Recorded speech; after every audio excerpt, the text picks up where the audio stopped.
La posición de Lula y los líderes de Latinoamérica respecto a asuntos económicos y relaciones con China y hasta Rusia. A ver, esto lo he estado tratando de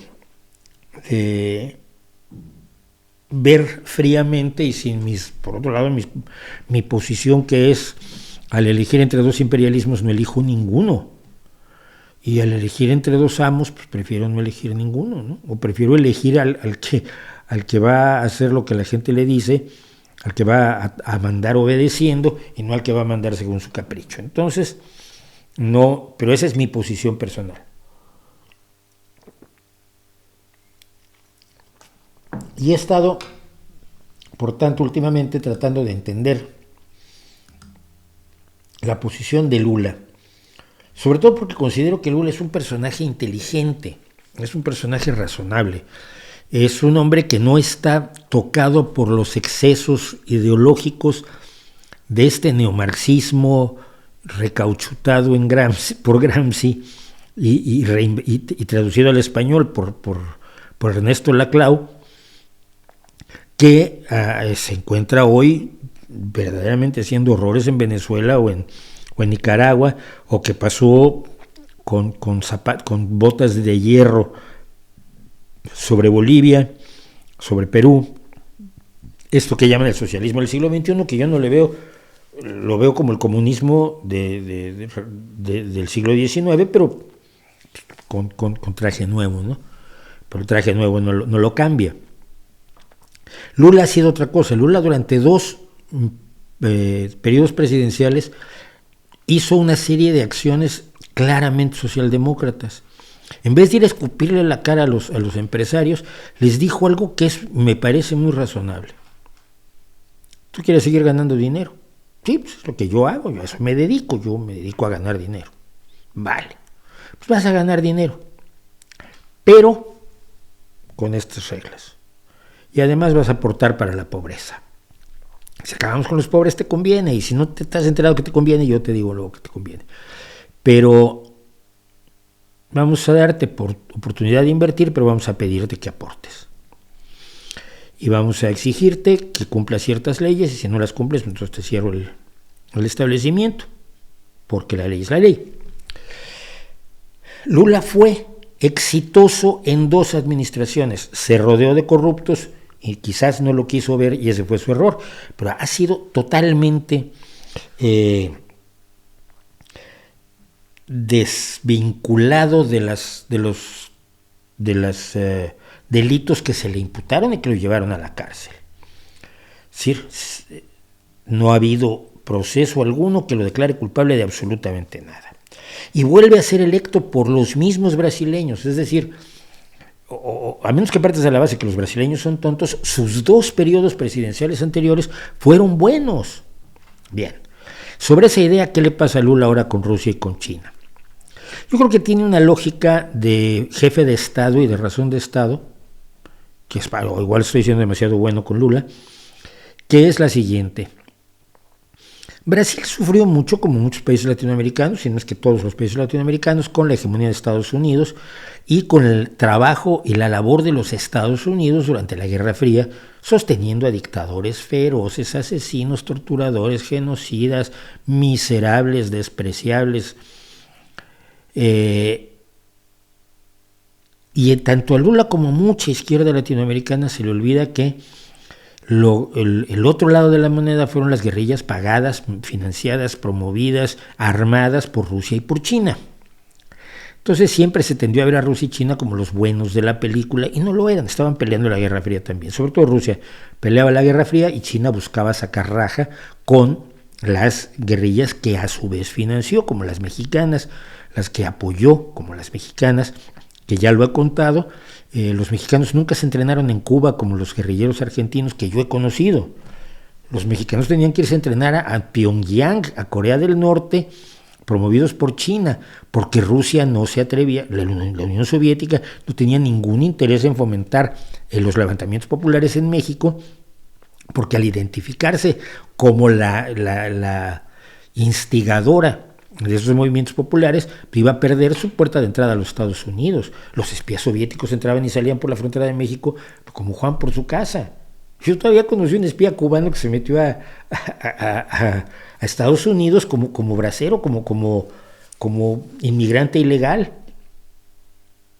Tipo, digo, que además fue de los que trabajaron en la contrarrevolución en Cuba, en la Sierra del Escambray, lo que se llamó la limpia de la Sierra del Escambray, cuando Estados Unidos pagó a los contrarrevolucionarios cubanos. Entonces Rusia no metió mano, China metió mano en México y metió mano en otros lugares, en Perú mucho, y bla. Bueno, si no te fijas mucho en que parte de la culpa de la Guerra Fría fueron Rusia y China, aunque en realidad las condiciones económicas y sociales de gran parte de la América Latina estaban condicionadas por la presencia colonial económica de los Estados Unidos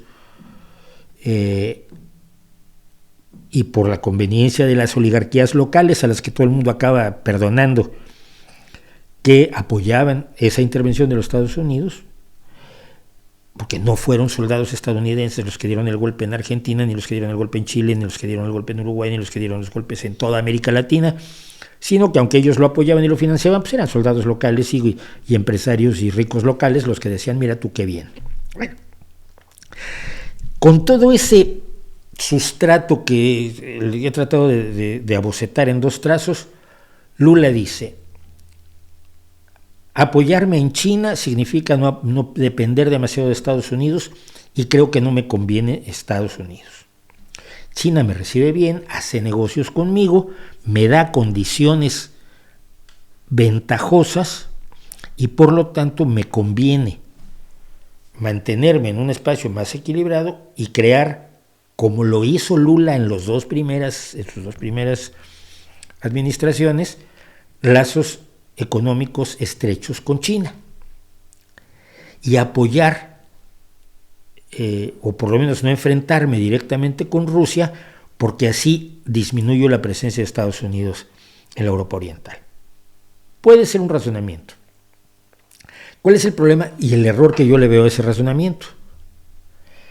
Que como en un descuido creas que China hace las cosas porque Xi Jinping es buena persona, o porque son solidarios contigo, o porque les gusta cómo te peinas la barba, has metido las cuatro patas hasta el lóbulo de la oreja. A China no le interesa América Latina más que como fuente de poder y negocio. China no está promoviendo la revolución, el socialismo. ¿Cuál socialismo? China es un lugar donde hay trabajadores en condiciones horrorosas y millonarios que viven como Dios. Es el país más capitalista del mundo, o uno de los más capitalistas del mundo.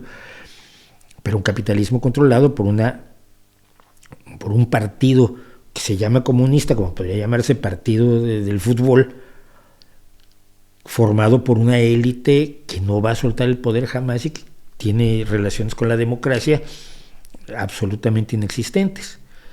Si crees que China te va a salvar por buenas personas de la maldad de los Estados Unidos, te estás equivocando.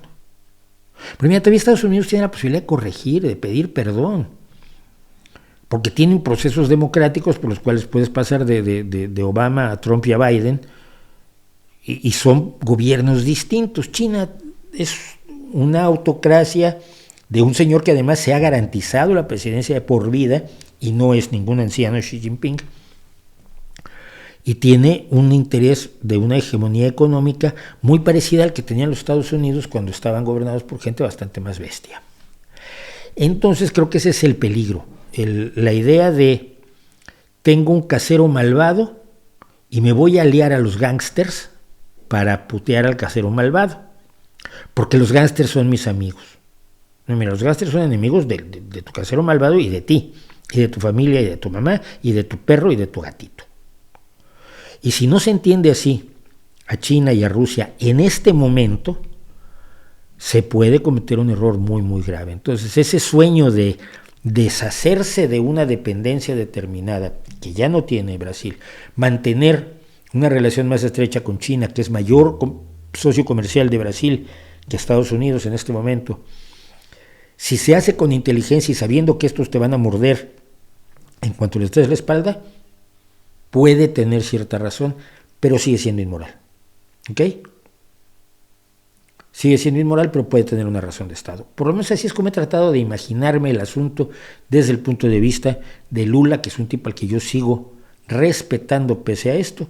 Ya saben que yo no respeto a la gente solo que está 100% de acuerdo conmigo, sino a la gente que hace bien, aunque meta la pata. No estoy en la situación moral de Podemos, donde cualquier persona que sea ligeramente imperfecta hay que tirarla, porque ellos sí que son perfectos.